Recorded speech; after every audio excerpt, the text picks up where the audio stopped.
Assalamualaikum warahmatullahi wabarakatuh. Yang saya hormati Bapak Hanif selaku dosen pengampu mata kuliah metodologi penelitian pendidikan. Sebelumnya, perkenalkan kami dari kelompok 9 yang beranggotakan saya sendiri Fadila Rahma Fauzia, lalu ada Mbak Fatma Aryana, lalu ada Mbak Fajri. Interdisipliner dan pendekatan interdisipliner. Interdisipliner adalah interaksi intensif antara satu atau lebih disiplin, baik yang langsung berhubungan maupun yang tidak, melalui program-program penelitian dengan tujuan melakukan integrasi konsep, metode, dan juga analisis. Kemudian pendekatan interdisipliner adalah pendekatan dalam pemecahan suatu masalah dengan menggunakan tinjauan berbagai sudut pandang, banyak ilmu yang relevan. Selanjutnya, pengertian multidisipliner dan pendekatan multidisipliner.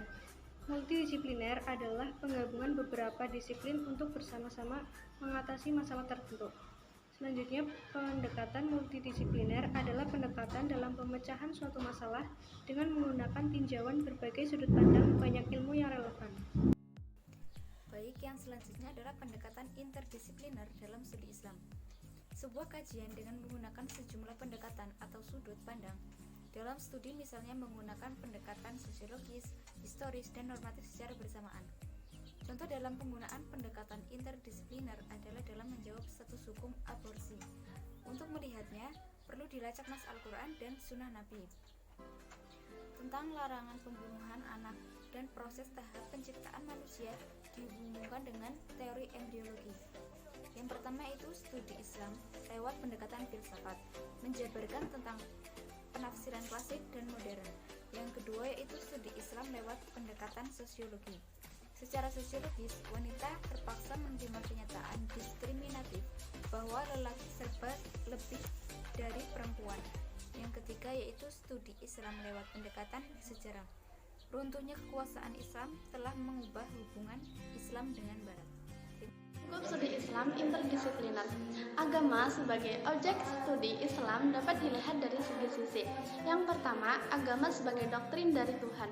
Agama sebagai doktrin Tuhan yang sebenarnya bagi para pemeluknya sudah final dalam hal absolut, dalam arti absolut, dan diterima apa adanya. Nah, yang kedua itu agama sebagai gejala budaya. Agama merupakan kenyataan yang dapat dihayati sebagai kenyataan berbagai aspek perwujudan. Agama yang bermacam-macam tergantung pada aspek yang dijadikan sebagai studi dan tujuan. Nah, yang ketiga itu ada agama sebagai interaksi sosial. Islam sebagai sasaran studi Islam ini dimaksudkan sebagai studi tentang Islam sebagai gejala sosial.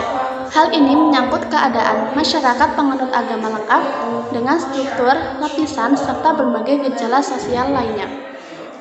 Nah, selanjutnya yaitu urgensi studi Islam interdisipliner dan multidisipliner. Terima kasih kepada teman-teman yang sudah memaparkan materi.